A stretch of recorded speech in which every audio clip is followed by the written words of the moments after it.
Okay, let's dive into this. Welcome to today's Explainer, where we're going to unpack one of the most infamous conflicts in the history of human storytelling, the Trojan War. But look, we're not just going to treat this like a dusty list of battles or tactical maneuvers. No, we are going to reframe this epic drama for what it truly is at its core, a deeply devastating consequence of human pride and petty divine spite. We're going to strip away centuries of mythologizing and look at the exact mechanics of how a thriving civilization was pushed right to the very brink of total annihilation. I want you to just take a second and really let this quote sink in. History calls it a war. The survivors called it a nightmare. You know, when we look back at antiquity, it is so easy to romanticize things, right? To picture glorious heroes in shining bronze.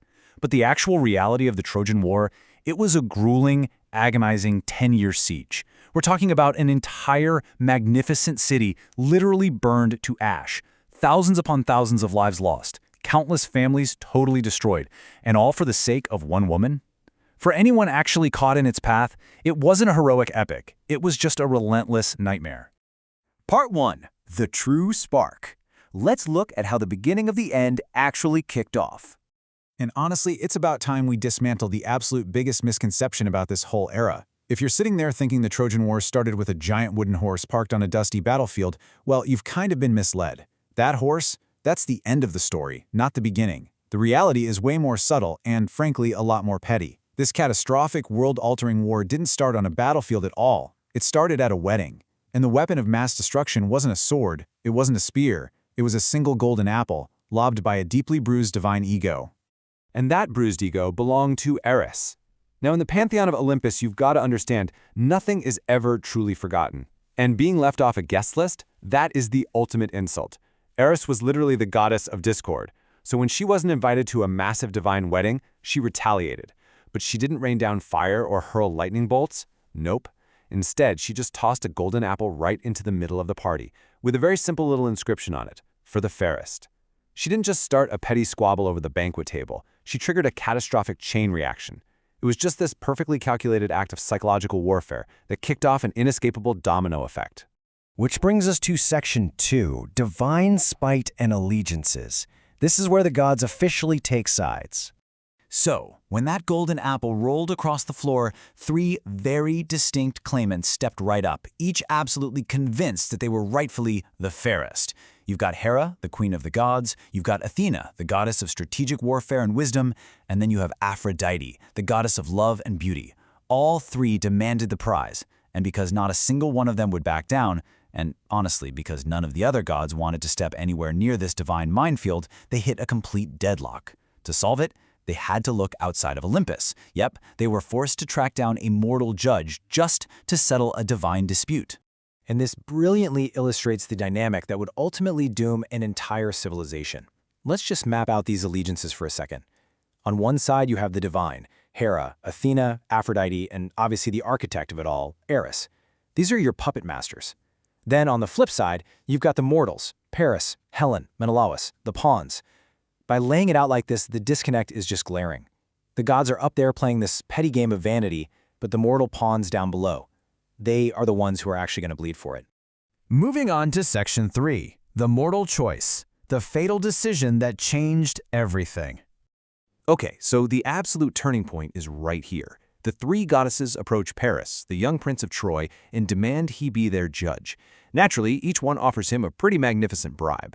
But in the end, Paris goes with Aphrodite. Why? Well, because Aphrodite promises him Helen, supposedly the most beautiful woman in the entire world. But there was one massive, literally world-breaking problem here. Helen was already the queen of Sparta, and yeah, she was already married to King Menelaus.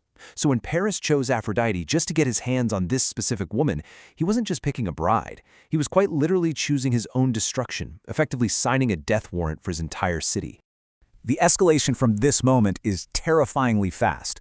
Look at how it spirals. We start with step 1, that deadlock of the goddesses fighting over the apple, which forces step 2, the prince's impossible choice.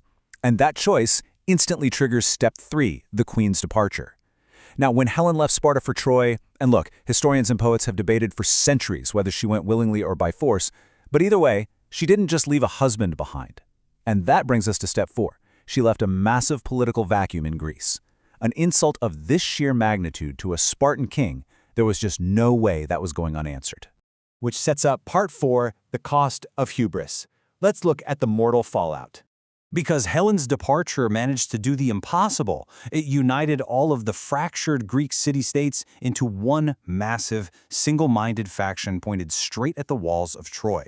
As we unpack this conflict, remember, we aren't just talking about faceless soldiers.